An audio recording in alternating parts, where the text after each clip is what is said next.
کوئی رستہ بند نہیں ہے، لیکن شرطوں کے ساتھ گفتگو نہیں ہو سکتی. ڈیموکریسی شرطوں کے ساتھ گفتگو نہیں کرتی.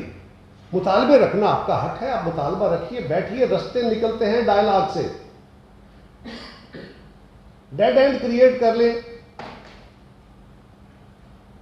ڈیڈ لاک کریٹ کر لیں تو رستے نہیں نکلا کرتے، خرابیاں پیدا ہوتی ہیں، اور اب ہم مزید خرابیاں افورڈ نہیں کرتے.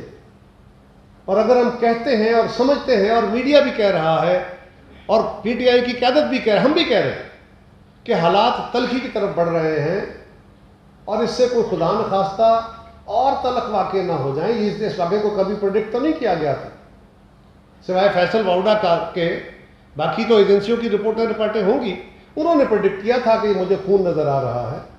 لیکن ابھی بھی ہمیں سمجھنا چاہیے اور ہمیں پیچھے ہو کے سانس لینی چاہیے. ذمہ دارانہ قیادت کے طور پہ ڈائلاگ کا رستہ کھولنا چاہیے. شرائط نہیں رکھنی چاہیے، نہ شرائط قبول کی جا سکتی ہیں. ڈائلاگ انکنڈیشنل ہوتے ہیں. ہم ہندوستان کو تو کہتے ہیں کہ غیر مشروط ڈائلاگ ہوگا، اپنے ملک کے اندر پولیٹیکل پارٹیاں غیر مشروط ڈائلاگ نہ کریں، اس سے بڑی بدقسمتی کیا ہوگی؟ تو یہ ایک رستہ ہے. ہم تو پھر بھی یہی آواز دیتے رہیں گے، ورنہ نقصان کے راستے ہیں اور اس سے اعتراض کرنا چاہیے. جس طرح کل سے گفتگو ہو رہی ہے، یا جس طرح ارشد شریف کے قتل کے بعد سے اشاروں کنایوں میں، بلکہ بہت زیادہ اشاروں کنایوں میں کھلی گفتگو ہو رہی ہے، الزامات کا ایک طریقہ کار ہے. آج بھی میں مراد سعید صاحب کو ایک پریس کانفرنس سن رہا تھا جس میں وہ کبھی کچھ کہہ رہے تھے، میرے پاس سارے ثبوت ہے تو کیوں دکھا نہیں رہے. پھر وہ فرما رہے تھے کہ وہ خان صاحب کا ہیلی کاپٹر کریش لینڈنگ ہو گئی تو اس کے اندر پیٹرول ڈلا تھا، تو تیل کہاں سے ڈلا تھا. وہ جو اشارے کھل کے کر رہے ہیں، نام لیں. لیکن مجھے افسوس اس بات کا ہے کہ اس واقعے کے اندر ملزم پکڑا گیا ہے، تحقیق تفتیش آپ نے کرنی ہے، آپ کے قبضے میں ہے. اب تو حکومت کی طرف سے کوئی یہ سوال کر سکتا ہے نا، جس طرح آج سوال ہوئے کہ جناب ہمیں اب شک ہے کہ آپ کوئی اپنی مرضی کا بیان دلوا کے ہمارے لیے مسائل نہ کھڑے کر دیں، یہاں پہ ایک جی آئی ٹی بننی چاہیے. یہ ادھر سے سوال اس کے جواب میں شروع ہوا جب الزام کھل کے آنا شروع ہو گیا. ہم ابھی بھی سمجھتے ہیں کہ اس وقت معاملات کو ٹھہراؤ کے ساتھ دیکھنا چاہیے. ارشد شریف صاحب کے قتل کے اوپر بھی جو پاکستان کی گورنمنٹ نے کمیشن بنایا ہے، اگر اس پہ میں نے پہلے دن کہا تھا اگر کسی کو اعتراض ہے تو آپ صحافیوں کی جو تنظیمیں ہیں ان تنظیموں کو فیصلہ کرنا چاہیے کہ کسی ممبر پہ اعتراض ہے تو یہ ممبر نہ ہو، فلاں ہو، تو گورنمنٹ اس کو کنسیڈر کرے. لیکن ہر بندہ اپنا مطالبہ کرے تو یہ پاسبل نہیں ہوتا کہ ہر بندے کے مطالبے کو کیٹر کیا جا سکے. یہ ذمہ دار فورم اس کے لیے کام کرے. یہ جو واقعہ ہوا ہے اس میں بندہ پکڑا گیا اور اس کی تحقیقات ہو جاتی، آج 24 گھنٹے گزار لیتے، بندہ ان کے پاس تھا، اب تک کوئی ابتدائی تحقیقات ہو گئی ہوں. بلکہ یہ حیرانگی کی بات ہے کہ ابھی تک جس صوبے میں یہ سب کچھ ہوا ہے وہاں کا جو انتظامی سربراہ ہے چودھری پرویز الہی صاحب، ان کی طرف سے کوئی سٹیٹمنٹ نہیں آئی، اس طرح کھل کے سٹیٹمنٹ نہیں آئی. ان کو چاہیے کہ وہ آپ قوم کے سامنے رکھے کہ ان کے پاس کیا خبر ہے، کیونکہ اس وقت جو مبہم گفتگو کر کے، اشارے کر کے، گفتگو کر کے، الزام لگا کے جو ماحول بن رہا ہے، یہ بدقسمتی سے کسی کے فائدے میں نہیں ہے. اس سے ملک کا نقصان ہوگا.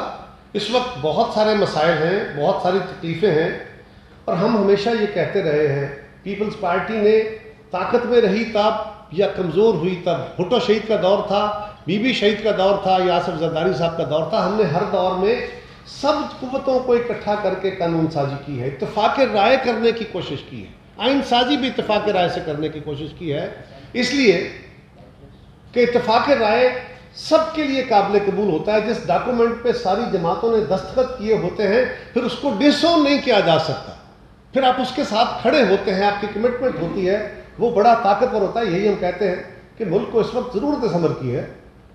اس واقعے کی تحقیقات ہوں، پراپر ہوں، جے آئی ٹی بنے، مکمل طور پہ ہماری طرف سے تعاون ہوگا. لیکن اس وقت میں پھر خان صاحب سے کہوں گا، آپ احتجاج کر رہے ہیں، بسم اللہ کیجئے. احتجاج چھوٹا ہے بڑا ہے اس پہ ہماری بحث نہیں. ہم یہ کہہ رہے ہیں کہ آپ اس احتجاج کو احتجاج کی صورت میں رہنے دیں. یہ ایک ٹرم استعمال ہوتی ہے ویجیلانٹے جسٹس. ویجیلانٹے جسٹس یعنی جب عوام اپنے ہاتھ میں یا چند لوگ یا گروہ اپنے ہاتھ میں قانون کو لے لیتے ہیں، خود انصاف کی فراہمی پہ چل پڑتے ہیں، جس کا ایک شاخسانہ کل کا واقعہ تھا کہ اس نوجوان نے یہ حرکت کی، اور اس کے بعد آج جو مختلف جگہوں پہ توڑ پھوڑ ہو رہی ہے، یہ بھی اسی کے شاخسانہ ہے کہ جب ملزم پکڑا گیا ہے، اس سے تحقیق تفتیش ہوگی، وہ کیفر کردار کو پہنچے گا، اور وہ اسی جماعت کی حکومت کے پاس ہے جس کے سربراہ اور جس کے موب پہ اٹیک ہوا ہے۔ تو پھر یہ کیوں؟ پھر اس پہ صبر کرنا چاہیے، اور صبر صرف اتنا کہ اس کی تحقیقات آنے نہیں دینی چاہیے، پھر الزام لگائیے، اور اگر آپ الزام لگا رہے ہیں تو ان کو اس کے سبسٹینشیٹ کریے، فوراً عوام کے سامنے رکھیے، ورنہ یہ یاد رکھیے جہاں پہ عوام، یہی لیڈروں کا کام ہوتا ہے کہ عوام کو قانون اپنے ہاتھ میں لینے سے منع کرتے ہیں۔ کل وہاں پہ مجھے یقین ہے کہ عمران خان صاحب کے کہنے پہ نہیں ہوا، لیکن وہاں پہ کل وزیر آباد میں پی ٹی آئی کی قیادت میں سے ایک صاحب نے کہا کہ جہاں جہاں ہو آپ بھی بدلہ لو۔ یہ سنا ہے۔ ایسی صورتحال میں آپ اشتعال دلاتے ہیں، آپ لوگوں کو مشتعل کرتے ہیں، اور یہ یاد رکھیے آگ لگتی ہے تو پھر بستیاں جلتی ہیں، پھر گھر نہیں جلتے، پھر یہ نہیں ہوتا کہ فلاں بچ جائے اور فلاں اس کا شکار ہو جائے۔ آج پاکستان میں عدم برداشت کی جو کیفیت ہے، یہ اسی کا بات کا شاخسانہ ہے کہ آج کسی کی عزت محفوظ نہیں ہے، آج کسی کا نام محفوظ نہیں ہے، آج کوئی ادارہ محفوظ نہیں ہے۔ ہم آج بھی کہیں گے کہ اس واقعے کی تحقیقات ہوں، گناہ گار جو بھی ہے، جس قسم کا بھی ہے، اس کو کیفر کردار تک پہنچانا چاہیے، لیکن ڈیموکریسی ڈیڈ لاک کا نام نہیں ہے، ڈیموکریسی ڈائلاگ کا نام ہے۔ آپ نے جتنا تلخ ماحول کریٹ کیا ہے، اس کے جواب میں پھر تلخی آنی ہے۔ آپ نے جس طرح پہلے جلسے جلوسوں میں تقریریں کی ہیں، اس کے جواب میں یہ ہماری طرف سے بھی کچھ دوستوں نے، انہوں نے لوگوں کو بھی تو حوصلہ دینا تھا، انہوں نے یہ بھی تو بتانا تھا کہ میں اپنی فورسز لے کے بیٹھا ہوں، میں اس شہر کی حفاظت کروں گا اور کوئی خطرہ نہیں ہے، لیکن تلخی کا جواب پھر آہستہ آہستہ تلخی میں آتا ہے۔ اسی طرح کل اس واقعے کے بعد جو الزامات لگے، اس کے جواب میں آج پھر نئی باتیں آئیں، آج حکومت کی طرف سے بھی آئیں گی، آپ کسی کو الرج کریں گے وہ بھی آپ پہ سوال اٹھائیں گے۔ تو میں سمجھ رہا ہوں کہ اس کو روکنا چاہیے، یہ عمل درست نہیں ہو رہا، اس کو روکنا چاہیے، اور پی ٹی آئی کی قیادت کو بھی اس پہ بہت سمجھداری سے کام لینا چاہیے۔ یقیناً ان کو دکھ ہے، یقیناً ان کے لیڈر پہ، ان کی باقی قیادت پہ حملہ ہوا ہے، اور ہم اس کنسرن میں ان کے ساتھ ہیں، اللہ تعالیٰ ان کو محفوظ رکھے، لیکن آپ یہ ضرور دیکھیے حکومت کی طرف سے بھی اس پہ تحمل ہونا چاہیے، ہماری طرف سے بھی اس پہ بالکل صبر کا مظاہرہ ہونا چاہیے۔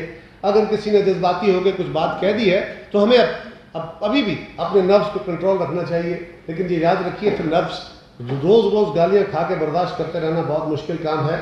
خدا نخواستہ یہ صورتحال ہاتھ سے نکلے تو کام خراب ہو جاتا ہے، حالات تلخی کی طرف جا رہے ہیں، اور تلخیاں، وہ شاعر نے کہا تھا نا، انیس کا شعر ہے کہ خیال خاطر احباب چاہیے ہر دم،